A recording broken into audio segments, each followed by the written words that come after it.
Welcome to the Infowars Nightly News. I'm your host, Jakari Jackson. Here's what we have in store for you for this Monday, November 25th, 2013 edition. Tonight, a false flag exposed. The French government's plot to kill a Muslim hate preacher with ties to British MI5 and blame it on neo-Nazis. And after what we've just seen of the federalized police attack squads, do we want Homeland arming them with military equipment from Iraq? All that and more on tonight's Infowars Nightly News.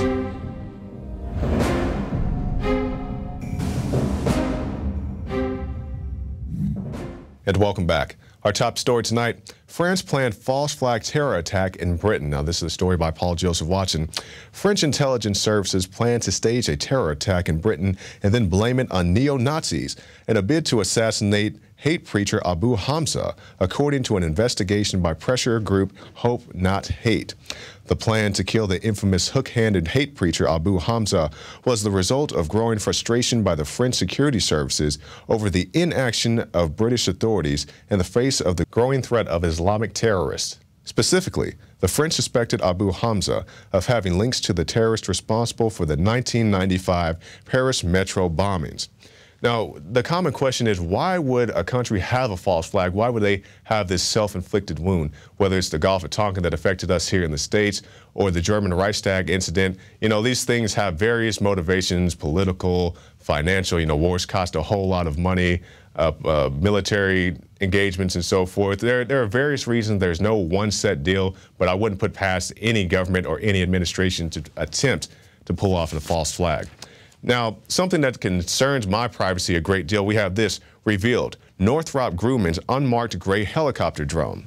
The image was sent to us, Infowars, by someone high up within Northrop Grumman, who told us that the drone is small enough to be transported on the back of a large truck or towed on a trailer behind a pickup and can be fitted with all manner of surveillance technologies. The article goes on to talk about the MQ-8C Fire Scout, which this is a smaller model of. And that particular drone is touted to have 3 times the payload capacity of the current military arsenals, and is supposed to be the next generation of drones.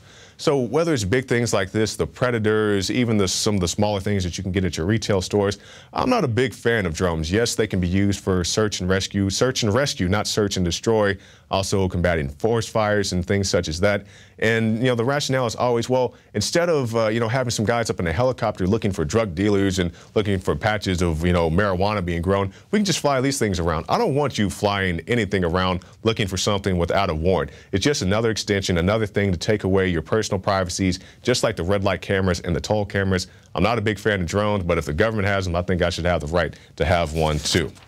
Not that I'm saying I'd go out and buy one. Dallas Sheriff's Department lies about assault on peaceful protesters. But don't take my word for it. Definitely don't take the word of the Dallas Sheriff's Department. Watch this video and see it for yourself. They're here. Dun, dun, dun. Oh. No, we're not booing. Why are there more police? Are we evil? Or is it the joke about that guy's mustache? Time to leave. Go. Hey, man, what are you doing? Hey, they let us in here. Oh, so videotape this. I'm going to fall back. All right, so it looks like they're pulling the police out and pushing everybody back. They're getting pretty tough. All right, so it looks like they're pulling the police out and pushing everybody back. They're getting pretty tough. Really?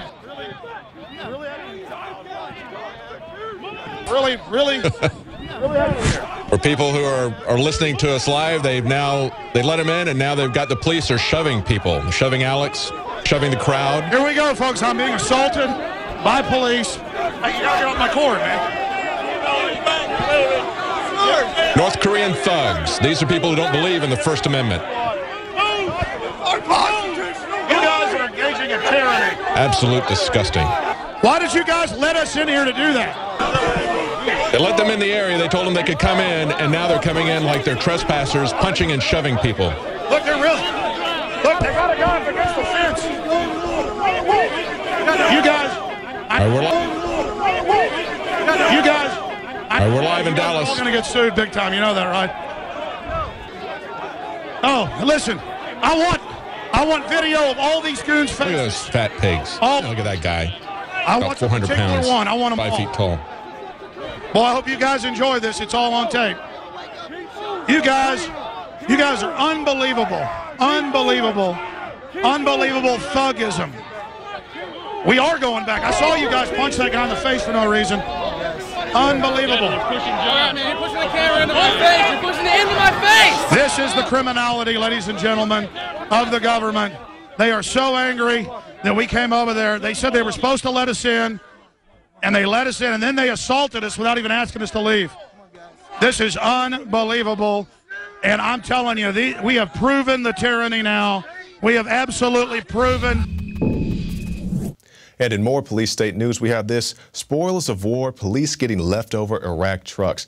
Now, this is very troubling to me because you just saw how violent the sheriff's departments, police departments, law enforcement can be. And we have these videos. This is stuff we shot around town, not even trying. I've shot this stuff. John Bound shot this stuff. You can see these guys just rolling around in these military-style vehicles, needing this to police a city in the United States of America. I don't know what they're planning, but they're saying that you can't have things to protect yourselves. You can't have guns. You can't have body armors. Meanwhile, they get to ride around and stuff like that. Banks warned Fed that they may have to start charging depositors. Executives at 2 of the top 5 U.S. banks set a cut to the 0.25% rate of interest on the $2.4 trillion in reserves they hold at the Fed would lead them to pass the cost on to depositors. Banks say they may have to charge because taking deposits is not free. They have to pay premiums on a few basis points to a U.S. government insurance program. Now, this concerns the interest on excess reserves, and you can see the charts and graphs right there. And you can also go to Infowars.com and Zero Hedge and view this for yourself. And basically what the banks are saying, hey, Fed, if you change the interest rates, we're going to have to start charging our depositors, because you already have to charge to withdraw if you go to ATM and so forth. But we'll have to start charging people to deposit. And I'm sure the Fed isn't too concerned about that. They have QE unlimited. That's why stuff costs more and more and more. And, you know, I went to the store the other day and saw a $10 toothbrush. It wasn't even electric. And why is this? Because the dollar is inflated. It's worth less and less. That's why things cost more and more money. Now, we'll end our story tonight with this: Seattle store clerk to robbers. My gun is bigger. Robert Moore was ringing up a customer at his West Seattle Mini Mart last night when 2 men wearing ski masks entered the store, one pointing a gun at Moore. And one of them said, "This is a robbery." It's what the store owner said next that saved him from an even more dangerous situation. And I looked at his gun and I said, "I have a bigger one than you do." Moore turned to reach for his own gun, and that's when the attempted robbers took off. And that's it for our news portion, but stay tuned, because after this, we'll be talking to Darren McBreen and Kit Daniels, who were at the Dallas event, and talk about the police brutality firsthand. But also stop by prisonplanet.tv and get yourself a 15-day free trial. Now stay tuned after this for more special reports.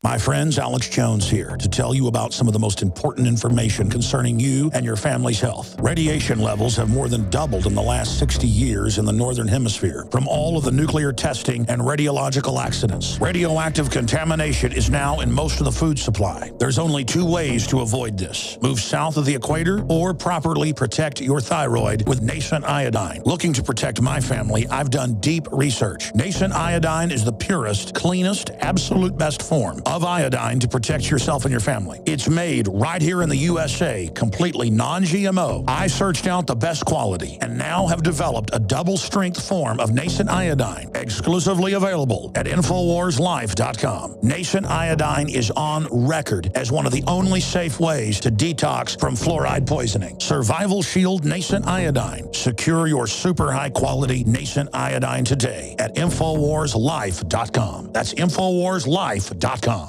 Introducing Pro One. All of your filtration in one system, portable, on the go. No more do you have 2 or 3 filters to just reduce sodium fluoride. You have a system that cuts out the sodium fluoride and up to 95% of hydrofluorosilicic acid. Advanced manufacturing technology combines silver-impregnated white ceramic with new Aquamedics advanced media for removal of fluoride and other heavy metals, all in one filter element. It is the only one that does it, and out of the gates, we have it discounted at 10% off with promo code WATER. This is the only system that in one unit helps reduce or remove pesticides, herbicides, chloramines, ammonia, and chlorine, hydrofluorosilicic acid, the most common form of fluoride not covered by other fluoride filter brands, and sodium hexafluorosilicate. Get your Pro Pure with the new Pro One filter today at InfoWarsStore.com or by calling 888-253-3139. And welcome back. This is the special report segment of the Infowars Nightly News, and we have this article on Infowars.com today. High school student in critical condition after being tased by cops. Now, this is a report with contradictory eyewitness accounts. Some people are saying this is a condition where a young man was actively involved in a fistfight. Others say he was trying to break up a fistfight. Regardless, when police arrived on the scene, they tased the young man, who hit to the floor, hit his head, and now has brain damage. His family is very much concerned that even if he lives through this ordeal, he will never be the same. Now, the side of the young man argues that he did nothing wrong. On the flip side, the Sheriff's Department had a similar sentiment, saying that their officer did nothing wrong. So we called the Bastrop Sheriff's Department earlier today, and this is what we were told. Hi, my name is Jakari Jackson. I'm a reporter for Infowars.com. I just had a few questions about the situation at the Cedar Creek High School, where Mr. Day Riviera was tased. First of all, Miss, can you tell me the policy about using tasers on students? Is there a policy? There's not a policy specifically for students. We have a use of force policy, but it doesn't just generate scenarios for students only. Okay, can we talk about the use of force? I know officers have many different types of weaponry. They have tasers, they have pepper spray, they have firearms. So what's the use of force to get to the point where they actually deploy a taser? I can actually just send you the policy if you'd like. Okay, sure, that'd be fine. Thank you, miss. So it's my understanding that the gentleman who was actually tased is going to have charges still pressed against him. Is that accurate? No, sir. It's charges that are pending. Due to his condition, charges are unlikely going to be pressed against him, but there were a number of things, violations that he did the day of the incident. Okay, and I know the case is still ongoing and all the facts have not come out, but was it justified to use a taser in this situation? That'll come out in the investigation. Now, to her credit, the public information officer in Bastrop wasted no time getting us this information, so she is a person of her word. Let's go ahead and get a document came on this. You can see it, the Bastrop County Sheriff's Office Policies and Procedures. And if you take a look down here, the policy. It is the policy of this office that officers shall use only that force that is necessary to effectively bring an incident under control while protecting the lives and safety of the officer or other person. So let's explore this notion of other persons. Now, there's a diagram right here. And when I first looked at this diagram, I wasn't exactly sure what to think, because I was trying to find out, is there a hierarchy of force? You start here, then you move up, then you move up, and you move up. But when you look at this, it seems anything that the officer could potentially do, I guess, is acceptable in various circumstances. And like it says, you could assume that maybe it starts right here with the verbal commands, then moves to OC spray, and then deadly force. But you can also go this way: verbal commands, impact weapons, and electronic control devices. So I'm not exactly sure what to make of this diagram. I guess it just tells you the various forces they have available to them. But back down here, we'll skip down to this section where it says fight. It says passive resistance, and this is where the person just kind of jerks away from the officer. But you also have active resistance. The actor actively attacks officer through his own actions, aggressively resist arrest or movement. Now, thus far, nobody is saying that the young man exactly attacked the officer. Like I said, reports are contradictory, but most people are saying that even if he was physically involved with in a fighting situation, it wasn't directly involved with the officer. So we'll move on now flip a few pages here. Now I want to go to the Taser application, the electronic control device. It says the electronic control devices will not be fired at the throat, face, or eyes of an individual. The ECD may also be used in the stun mode. And it goes on to say they have stricter policies for the people who work in jails. And we'll move on here. Now, the part on excessive force. In evaluating the reasonable application of force, officers must first consider their own age, size, strength, skill level with department-approved force options, state of health, and the number of officers as opposed to the number of actors. So I'm not exactly sure what the physicality was of the officer who actually deployed the taser. I don't know if he's some big, strong military kind of guy or, you know, some other type of individual. But, you know, my understandings, you know, from either side who gets the report, it seems that the officer was, you know, if he was engaged, was directly engaged with one person because there was this fight between two females who seemed to be focused on each other. So even if the young man did attack the officer, and I'm not saying he did, it seems like the officer may have been in a one-on-one situation, which makes me wonder why he would deploy a taser in a one-on-one situation. We'll move on now, and we'll end right here with force. It says the amount of active power, strength, or energy that is reasonable to overcome an actor's physical resistance. So once again, I wasn't there. Both sides are saying they have the trump card of a video, but neither side has released those videos yet, so we'll have to wait and see. But my thoughts and prayers do go out to the young man in Bastrop. Now stay tuned because after this, we'll have Darren McBreen and also Infowars writer Kit Daniels discussing what happened with the excessive force when they went to Dallas, Texas, and they encountered the sheriff's department there.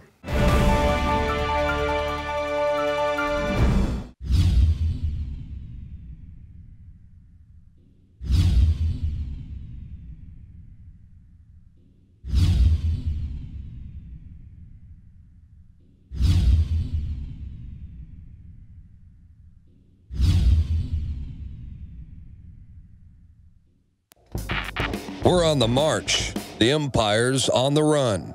And the Infowars army is standing strong. Wake up your family, friends, and neighbors and break the matrix at InfowarsStore.com. Learn the truth and spread the message of liberty with the world's most comprehensive collection of books and documentary films.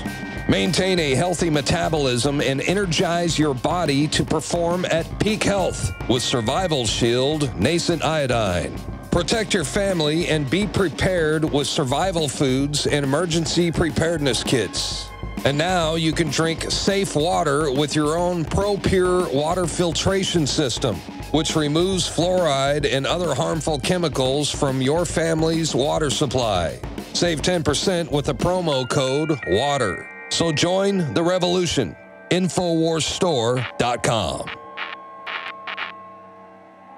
Many anthropologists and archaeologists believe that before man even discovered the power to harness and use fire, we were involved in agrarian activities.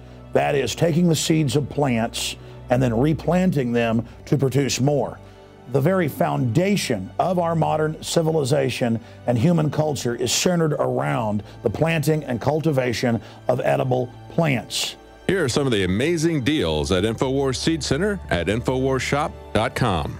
The Survival Seed Vault by My Patriot Supply features only the finest survival heirloom seeds for a robust and hardy garden, even in the toughest times. We also have starter varieties of the deluxe seed packages for fruit, salad, salsa, peppers, medical herbs, and more. Go to the Infowars Seed Center at InfowarsShop.com. And remember, the revolution against tyranny is growing. And welcome back. If you've been watching Infowars.com over this past weekend, you saw the videos of the Dallas Sheriff's Department assaulting peaceful demonstrators. It was a very horrific event. They assaulted people, as you saw earlier in the piece. They were punching people, shoving people into objects and so forth. And to talk about that more in depth, we have two of our best and brightest. Kit Daniels, Infowars.com reporter, and also Darren McBreen of the Infowars Nightly News. Thank you, gentlemen, for being here. Glad to be here. All right, so tell me what happened. Everybody's seen the things that went on before. You know, they're digging up the X where JFK was shot, a whole bunch of other shenanigans going on. But tell us specifically, let's start with you, Kit. What happened when you guys were at the barricades and you encountered the Dallas Sheriff's Department? Well, this is another example of the emergent police state in which the police not only deny our birthrights, but they also physically assault us for exercising them. We were directed by the Dallas police to the area where we were going to wait to enter Daley Plaza, which beforehand the city of Dallas and I believe it was the Coalition of Political Assassinations agreed that 2:30 p.m. would be the time where there would be open public access to the plaza after the event. And by the time we entered the area outside the event center. We never, at no point did we breach any sort of barricades or anything. By the time we even got there, the event had already been over. Daley Plaza was... It was pretty much cleared out at that point. It was completely empty, just about empty. And so right when our demonstration got there, we were intercepted by 4 bicycle cops who stopped us from going further. So we waited, and we were just peacefully assembled, just as the First Amendment recognizes that we can do. Right. And at no point there was no attempt or anything of the sort to breach any sort of barricades whatsoever. We were standing there, and we were just speaking freely. Right. And eventually, a single line file of Dallas County Sheriff's deputies came from behind and marched up front without speaking a word. And they came in from behind the police officers that were already there. And all of a sudden, without any warning or anything that they said, they opened their own barricades and they moved in on us. That's when all bedlam broke loose. Now, Darren McBreen, you were also there. Tell us what happened when you actually encountered the sheriffs, or when they encountered you. Well, you know, that's the thing. A lot of the YouTube videos start out with the violent push and everything, but I would ask people to maybe look a few minutes earlier, because it was very peaceful. Other than Alex saying no more lies and things like that, it was very peaceful. You see smiles on the police officers. You know, they're saying, hey, this is a barricade. We're going to let you in pretty soon. But right now, let's just, you got to wait here. In a couple minutes, we'll let you in.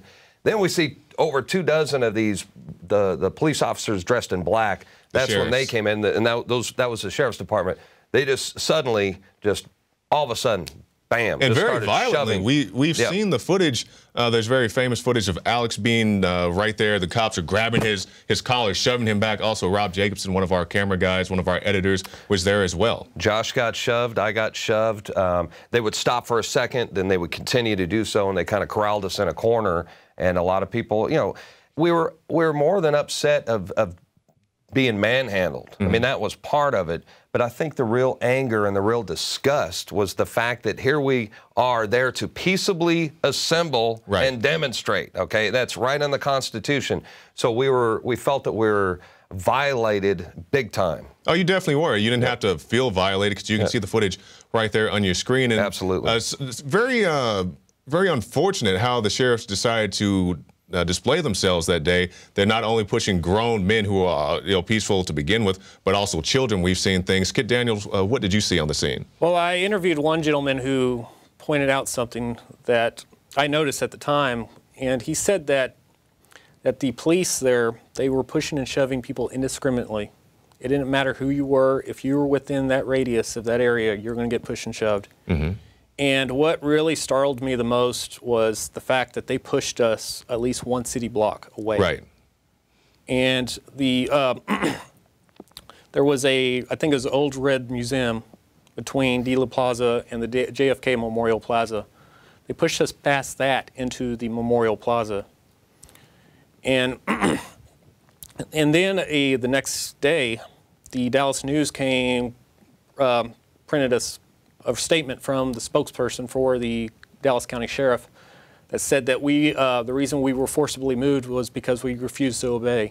But at no point whatsoever were we warned or asked to leave the premises. And look, we're live for hours, so that's apparent. So you could trace our steps the entire way. Exactly. And the proof is right there in the video. And we weren't being violent. We weren't, it was just plain and simple, the right to peacefully assemble and demonstrate. That's what we were doing. And we followed directions. The cops said, you can't go beyond this point. We said, fine, we'll stay here until you let us in.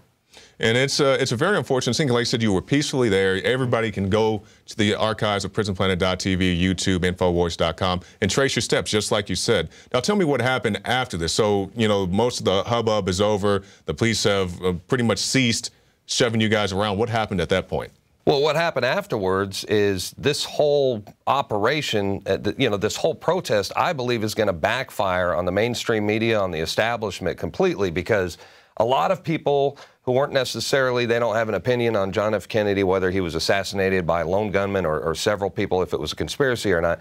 They are wondering why the barricades, why we were being censored. And so I think in the long run, it's just waking people up in the process. It's already backfired.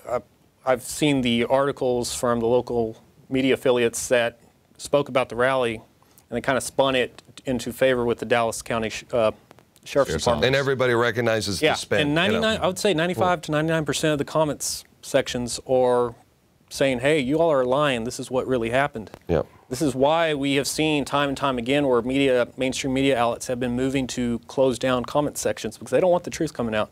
They don't want people to question their official story. Mm-hmm. And I got an email that later that evening of the attack where a gentleman told me he emailed a local affiliate and saying, hey, why didn't you cover this? This was police brutality. And the response he got was, I did not see no brutality whatsoever. And all I saw was people trying to enter a restricted area in which they needed a ticket. No, and that's not what happened. Exactly, that is not what happened. So the more things, I'm sorry, Jakari, I was going to say the more things change, the more they stay the same. Because 50 years ago, they spun the entire assassination.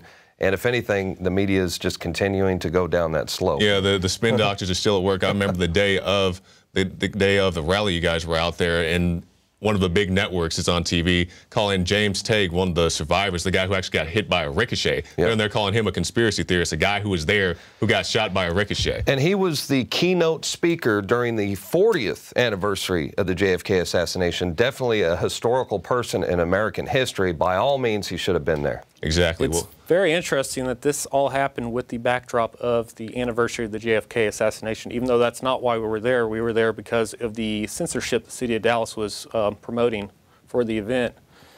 And it's funny that 50 years after what some say was the real start of the military-industrial complex that Eisenhower warned us about several years before Kennedy came into office, we see this. We see the emergence of bureaucracy in the police state. You're right, Kit. This is a police state, and this is what the police state looks like. Kit Daniels, Darren McBreen, thank you for your time, gentlemen. Thank you. Now, if you'd like to know more about the Kennedy assassination, you can stop by the Infowars shop and take a look at these titles. We have Hit List by Richard Belzer, They Killed Our President by Jesse Ventura, and Who Really Killed Kennedy by Dr. Jerome Corsi. And if you're an extreme history buff, if you're one of those people who say, I want to know as much history as possible, you know, one of those wicked thought criminals, you can pick up the JFK Assassination Book Special. You can see it on a special price for a special time. It is regularly $77.85. You can get it right now for $54.95. You can get that at the Infowars store. Well, I'm Jakari Jackson for the Infowars Nightly News, and we'll see you again tomorrow night.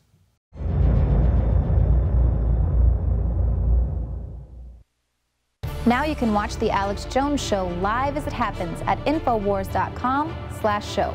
You'll find links to all of our content there and a free 15-day trial for Prison Planet TV. More than 60 movies and documentaries all in one place at Infowars.com/show.